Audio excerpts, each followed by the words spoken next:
No sopé do Himalaia, homens participam de uma caçada mortal por uma das substâncias mais raras da Terra, o mel louco do Himalaia. Ele é criado pela maior abelha do mundo, a Apis laboriosa, uma espécie incrivelmente agressiva que constrói suas colmeias em penhascos a centenas de metros de altura. Mas por séculos, os membros do povo indígena Gurung do Nepal faziam uma descida mortal pelos penhascos em escadas de bambu. Isso porque, como você já vai ver, esse mel louco tem poderes especiais, e eu mesmo vou experimentar. O mel se tornou muito procurado em todo o mundo, e um único pote pode custar centenas de dólares. Esse item de luxo ainda é obtido pelos poucos caçadores de mel restantes, e hoje eu vou acompanhá-los na sua jornada. Será que essa busca vai terminar em sucesso ou em tragédia? E por que os Gurung continuam a arriscar suas vidas por esse ouro líquido?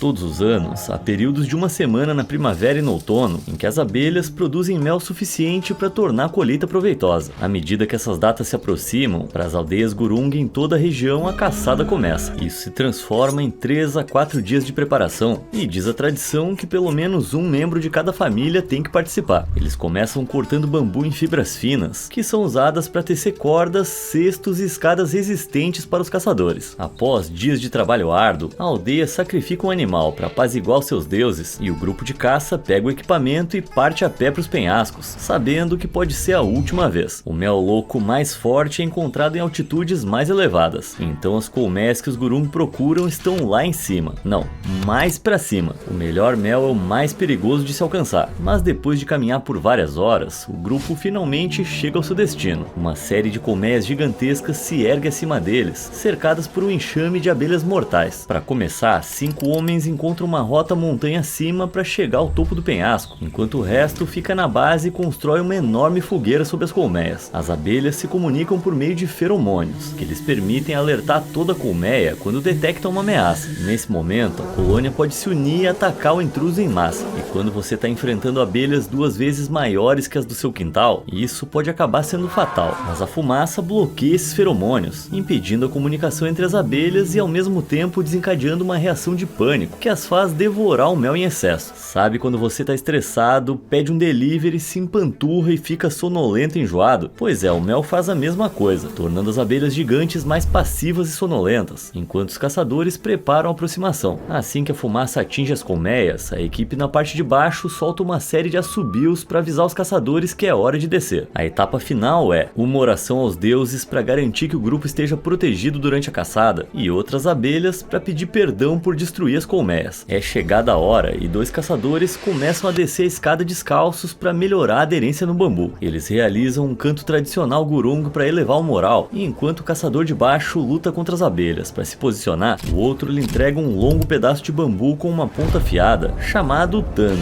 O vento aumenta e as coisas ficam instáveis, então você provavelmente está se perguntando o que esse mel tem que eles fazem de tudo para colher. Eu já te conto. O caçador começa a usar o tango para cortar as fatias gigantes de favo de mel da colmeia, mas a essa altura, se o favo cair no chão, ele vai ser destruído. Então outro caçador o pega com uma cesta chamada tokari, que é presa a outra vara de bambu e posicionada sobre a colmeia.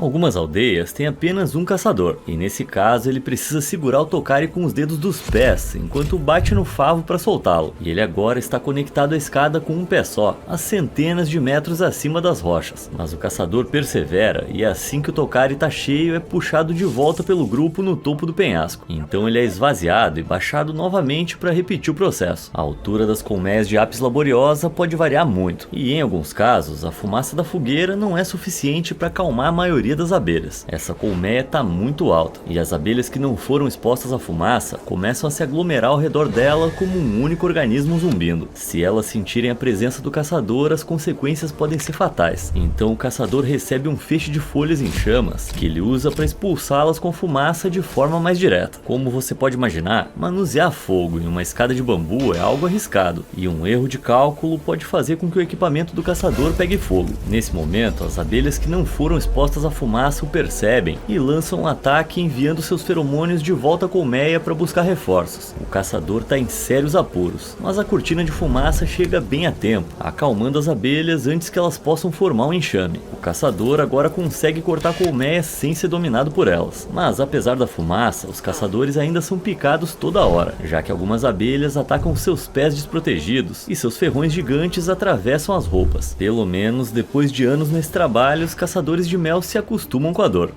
Na verdade, embora hoje utilizem máscaras modernas de apicultura, antigamente usavam roupas normais, que não ofereciam quase nenhuma proteção. Ainda assim, as picadas de abelhas são a menor das preocupações, e tem várias coisas que podem fazer um caçador cair da escada. Na aldeia Gurung de Talotipla, um ancião chamado Yaocho Gurung relatou um incidente trágico. A fogueira no sopé do penhasco era tão grande que incendiou a escada do caçador, fazendo o bambu se alastrar em chamas. O caçador ficou preso no penhasco, com as chamas subindo em direção aos seus pés. Então ele não teve escolha a não ser se soltar e deixar o seu corpo despencar nas rochas. Muitas aldeias Gurung já enfrentaram tragédias como essa, e queimaduras, quedas e picadas de abelha estão sempre na mente dos caçadores. Mas por que eles continuam arriscando suas vidas? E o que torna esse mel tão valioso? Bem, ele é feito com o néctar de flores de rododendros de alta altitude, que contém a neurotoxina natural graianotoxina. A planta produz essa substância pelo mesmo motivo que o café tem cafeína. É a defesa da planta contra insetos, um pesticida natural. Mas essas abelhas evoluíram para resistir à toxina. E como a flor nacional do Nepal, rododendros são abundantes no Himalaia durante a primavera. Assim, as abelhas gigantes coletam o néctar e o levam de volta à colmeia e depois adicionam enzimas digestivas para transformá-lo em mel. As graianotoxinas permanecem durante todo esse processo, resultando em um mel venenoso que pode ser usado como narcótico ou medicamento. Apenas 4 ou 5 gotas podem causar euforia, relaxamento profundo e alucinações. E logo você vai ver como funcionou comigo. Mas as abelhas estão desaparecendo em todo o Nepal. E à medida que os suprimentos de mel diminuem, esses homens podem se tornar os últimos caçadores de mel do Himalaia. Antes de entender por que a caçada corre risco, vem dar uma olhada nesse caçador que está em apuros. Depois de encher vários tokari com mel, ele se sente exausto e começa a escorregar da escada. Parte do mel cai nas rochas, reduzindo a quantidade da preciosa colheita. Ele sabe que não pode continuar por muito mais tempo, e que se tentar resistir pode acabar caindo também. Mas toda a aldeia depende dele, então ele continua, mesmo sabendo que está a um passo de um acidente fatal. Por fim, um último pedaço de favo de mel é cortado, e ao levantar o tokari, o caçador consegue com as mãos trêmulas começar a subir a escada de novo. Ele está cansado, coberto de ferrões e ofegante por causa da inalação de fumaça, mas a caçada é um sucesso, e o grupo todo canta e dança de alegria, enquanto alguns começam a devorar o mel de imediato. Depois é hora de voltar ao trabalho. O caçador remove até 40 ferrões da pele, enquanto outros recolhem os enormes pedaços de favo de mel colhido e os colocam em um filtro trançado chamado chorra. Ali o favo de mel é coado, filtrando a sujeira e as abelhas mortas, para permitir que só o mel puro escorra para um recipiente. O trabalho é lento e árduo, mas depois de concluído, eles têm um balde cheio de mel e o grupo pode começar a longa caminhada de volta à aldeia com a colheita. No caminho de volta, um caçador chamado Nanda Lautamang provou o mel em comemoração, enquanto explicou que a sua produção totalizou 5 litros. Um único pote dessa iguaria custa cerca de $200, então isso parece bastante coisa. Mas em 2017, as aldeias Gurung podiam esperar colher mais de 150 litros de mel por ano, e uma única coleta podia render cerca de 75 litros. Os Gurung dizem que essa queda se deve às mudanças climáticas, já que o aumento das temperaturas está fazendo com que os rododendros floresçam mais tarde no ano, impedindo as abelhas de produzir tanto mel. Além disso, o uso de pesticidas, a poluição e o desenvolvimento de infraestrutura, como barragens, estão causando a morte de abelhas em todo o Nepal, diminuindo em 70% a população de abelhas no país a cada ano. Ao redor da aldeia de Upertipla, agora existem apenas 10 a 12 locais nos quais os Gurung podem confiar para a produção de mel. E como veremos, eles tiveram que criar novos métodos para ganhar dinheiro. Nem sempre foi assim. O mel costumava ser tão abundante que qualquer pessoa podia encontrar uma colmeia e coletar. No século I a.C., a.C., esse mel foi usado até como arma química durante a Terceira Guerra Mitridática. O Reino do Ponto lutava contra a República Romana na região do Mar Negro, na atual Turquia, o único outro lugar onde o mel louco é encontrado. Naquela época havia colmeias de mel louco por todas essas montanhas, e o rei Mitrídates ordenou que os seus homens recolhessem os favos e os deixassem ao longo das estradas da montanha. Quando o exército romano passava pela área, os soldados pegavam o mel gratuito e o comiam, o que intoxicava milhares dos seus homens com as graianotoxinas, enquanto o exército de Mitrídates atacava de surpresa. Por milhares de anos, esse mel foi muito abundante no Himalaia, por isso a colheita atual é bem decepcionante. Mas não importando o tamanho da colheita, quando os caçadores retornam à aldeia, metade do mel é dividida igualmente entre os moradores. Ele não é usado só como uma droga recreativa, e o povo Gurung acredita que o mel louco é um remédio poderoso, com propriedades analgésicas, anti-inflamatórias e energizantes. Assim, os moradores de todas as idades recebem uma dose, e os homens também o consomem por causa da crença de que funciona como um afrodisíaco.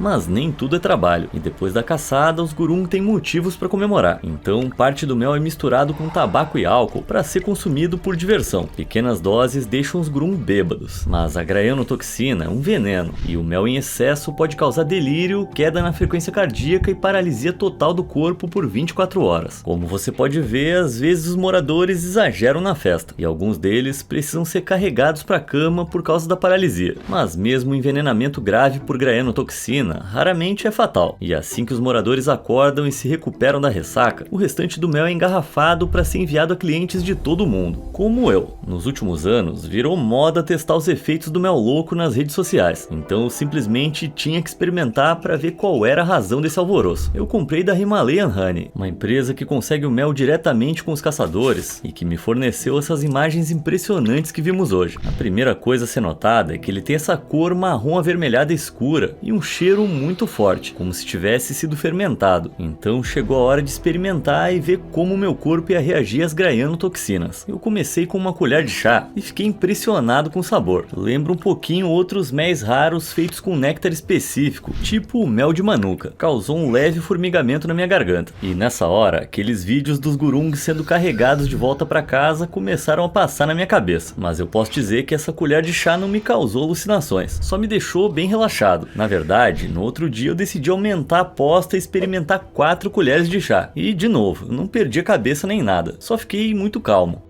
Tá, foi meio frustrante, mas alguns lotes podem ser mais fracos que outros, e a potência do mel pode variar desde o tempo que ele foi colhido até como foi armazenado. Provavelmente esse que os Gurung experimentaram no vídeo é bem mais forte. Ainda assim, se você quiser experimentar o mel, tem que saber que é ilegal em alguns países, como Coreia do Sul, Canadá e Austrália. No próprio Brasil ele não é regulamentado. Imagina só, vai ser engraçado quando você tiver que explicar para os outros presos por que você tá lá. Foi porque eu comprei mel na internet. Os potes não são baratos devido ao esforço da colheita e o transporte, e para a maioria dos Gurung, a caça ao mel só complementa sua renda. No restante do ano eles normalmente vivem de agricultura, mas isso não importa muito para eles, já que eles colhem o mel bem antes de terem clientes para vender. E eu sei o que você vai perguntar: se essa prática maluca que desafia a morte não enriquece os caçadores de mel, por que eles se dão o trabalho de arriscar a vida? Bom, a caça é uma parte importante da cultura Gurung. Ela permite que toda a aldeia se una para manter unidade na comunidade, e como sabemos, muitos remédios tradicionais Gurung dependem desse mel. Portanto, sem a caça, eles não teriam como tratar uma longa lista de doenças. E por fim, a caça permite que os jovens da aldeia promovam a sua força e bravura, já que muitos deles vão para a primeira caça com apenas 15 anos. Apesar disso, a tradição ainda está desaparecendo devido às já mencionadas mudanças climáticas, e os Gurung estão tendo que encontrar outras formas de ganhar dinheiro. Hoje, até 14% dos nepaleses se mudam para o exterior para trabalhar e mandam dinheiro para casa, já que conseguem ganhar bem melhor fora do país. E o mesmo está acontecendo com os Gurung. Muitos membros da geração mais jovem se recusam a adotar a prática arriscada, optando por empregos mais bem remunerados que podem ser encontrados longe das aldeias. Um caçador chamado Mangal Jung Gurung observou isso aqui. Se nada mudar, esses homens podem se tornar os últimos caçadores de mel da terra. Mas nem tudo está perdido. Como o mel louco ganhou notoriedade mundial, a caça ao mel se tornou uma atração turística popular no Himalaia. Muita gente viaja às aldeias Gurung e paga até $1.500 só para se juntar a eles na caça e experimentar o mel louco durante as celebrações da aldeia. Isso poderia dar ao povo Gurung uma fonte de renda mais sólida. Portanto, mesmo que o fornecimento de mel continue diminuindo, a caça pode sobreviver. Mas se você quiser quiser experimentar o mel louco no futuro, talvez tenha que voar para o Nepal e conseguir diretamente da fonte. Qual parte dessa história você achou mais impressionante? E você experimentaria o mel louco? Me conta aí nos comentários e eu te vejo na próxima. Obrigado por assistir.